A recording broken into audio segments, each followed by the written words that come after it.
My name is Osei-Frimpong. I come to you live every Thursday about this time. And today I'm going to talk to you about against popularism. What is popularism? Popularism is, why don't we just do what's popular? If we do what's popular, we'll win elections for the short and the long term. And popular things could be giving away all sorts of goodies, or healthcare and all of these other things, abolishing student debt, which are popular.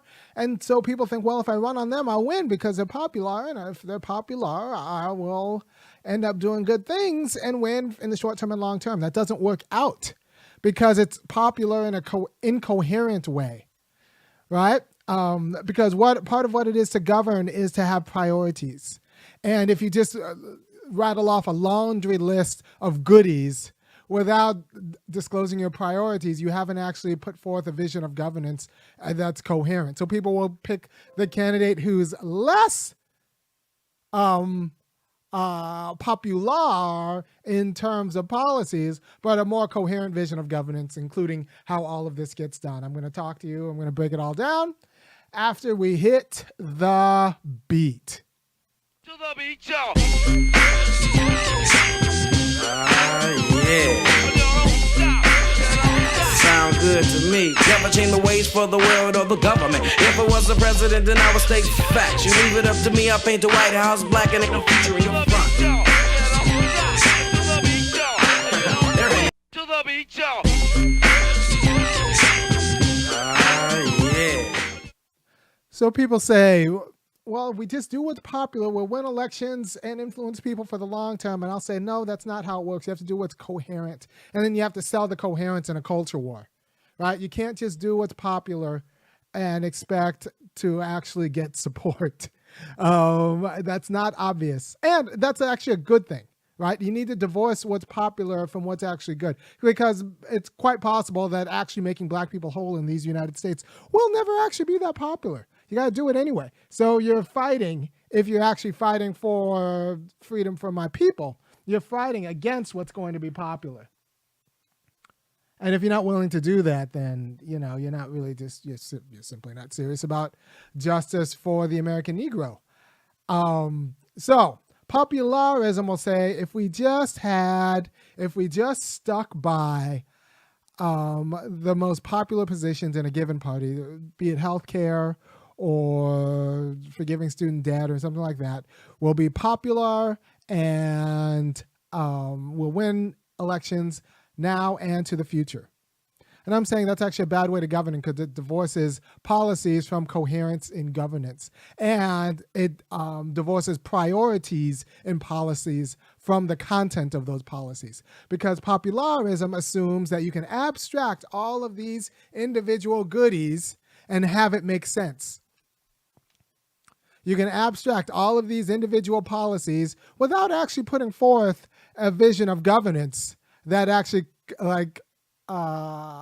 entails how all these policies are produced and what you're willing to fight for and priorities, and have it make sense. It won't make sense, and you'll lose to the person who puts forth the less popular suite of policies, but does so in a coherent fashion, and so that they all develop out of each other, out of a coherent sense of what the role of government is in our society. Right? And so what you have to do is sell people on the role of government in our society, and that's going to be a cultural war, because they've been acculturated in thinking government does one thing. So you have to fight the culture war and then develop a suite of policies out of what you understand government to do in the role of government in people's lives. If you just go for the policies first, that will be incoherent, and you'll lose to a more coherent, though less popular suite of policies.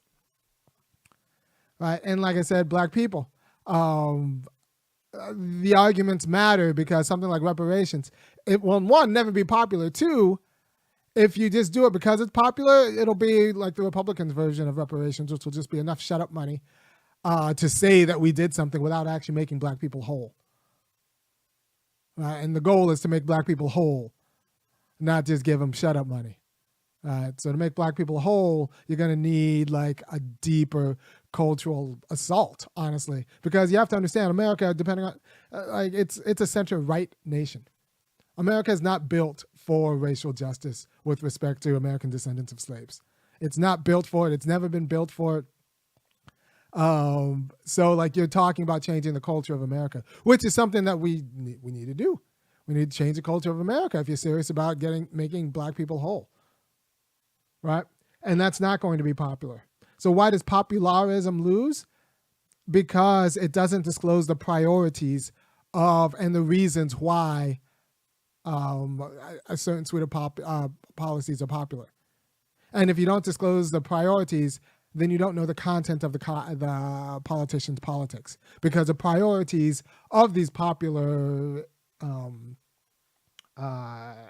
initiatives and campaigns is part of their content.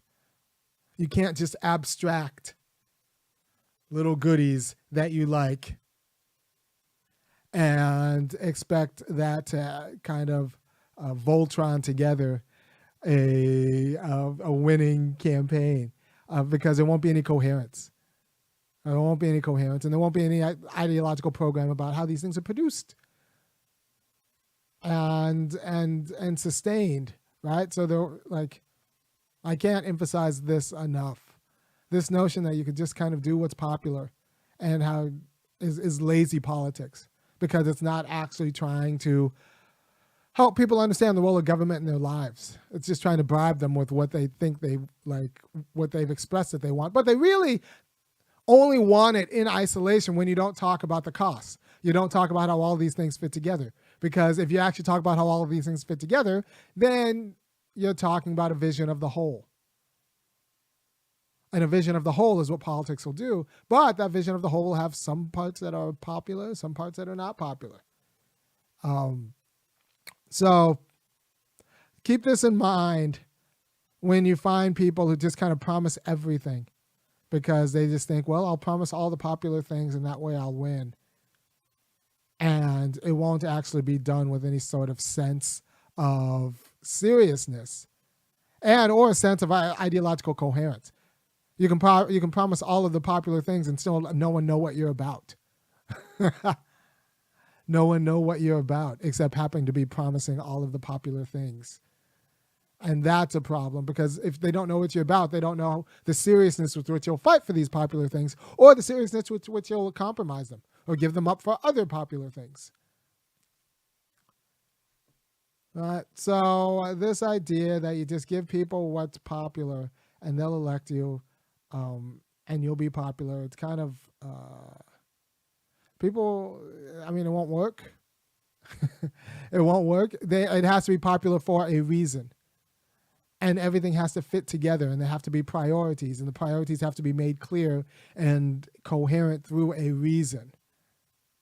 Right? And even if it's not popular, even if they don't think they'll do it, but they might appreciate the coherence and the clarity and the reasons why you did it, and they'll vote for you anyway. Right? So, or why you're fighting for this, and they'll vote for you anyway, even if they don't think you'll actually like pull off what you're going to do. You'll at least convince them that you should.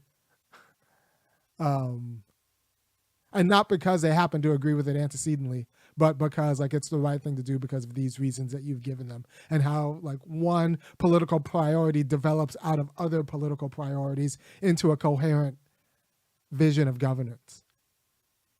Right? And that's how you'll, lead progress in the nation and in our political culture. And that's the quality of progress we'll need, and if you want to make black people whole. Right? So this idea that popularism, that you can get in just by promising everything people want because they want it without any sort of ideological coherence besides I give the people what they want, is a losing idea, and it should be a losing idea. You don't want people incoherently voting for you just because you happen to appease them. Because what if they want you to appease them on something that's awful? If you're in the appeasing business, and that's our political culture of appeasement, then you're not actually like teaching people how to govern. And I think the role of political campaigns and the role of democratic leaders in general is to grow people's capacity to govern themselves and govern themselves with other people. That's organizing. Right? You're growing someone's native capacity to govern. with you, right? So popularism abstracts individual policies without disclosing priorities. And if you don't disclose the priorities of your policies, you're not actually disclosing the content of your political vision, right? Because if you don't disclose the priorities, like nobody knows what you will give up, what you'll compromise, what you're really about. You just happen to be about all of these things that happen to be popular. But what if another suite of things happen to be popular? Would you be about those too? Or do we only talk about what's popular? But if you only talk about what's popular, then like you're lying by omission. You're like, well, you know, I have some popular views and I have some unpopular views. I only talk about the popular views. No, that's a form of lying by omission, and people sense that too. So you put forth a coherent vision of governance that will include the popular and unpopular parts, but it'll do so in a compelling way, and that's the culture war. And then once you change the political culture, boom. Then we could talk about the policies that flow out of that culture, including reparations, right? So you have to make the unpopular argument about why black people are owed some of the legacy wealth and assets, and how you can't really have a democracy in America with such a disproportionate share of assets held by so few people, because that monetary power becomes political and social power, and then you don't really have a functional democracy. What's funny is I was listening to to the Breaking Points live thing in New York today, and they mentioned that is populism the same as popularism? No. Well, when I think of populism proper, it should just be establishing the conditions for democracy. But those conditions for democracy also include workers. It also includes like all of these other people. It includes the populace, right? So popularism is going to be something different. It's going to be, well, I should run on what happens to poll well. Where what happens to poll well, right? So that's the wrong way. So I was listening to the Breaking Points live session this morning, and in New York, it was pretty cool. Crystal had on some pretty cool shoes, and anyway, and she mentioned that the big dichotomy in American life is assets versus non-assets, people who have assets versus people who don't have assets, and the people who don't have assets are pretty much owned by the people who do have assets, which means, and they were talking about it like this is news, but what they don't know is that's Black life. Like, assets are intergenerational. If my grandparents didn't have assets, we don't have assets. And I'll be with you in a second. My kids just came home. Want to come say hi to the people? Mom went to run an errand with Bayard. She'll be home in probably about 15 minutes. But I do have some turkey burgers cooking. Say hi to the people.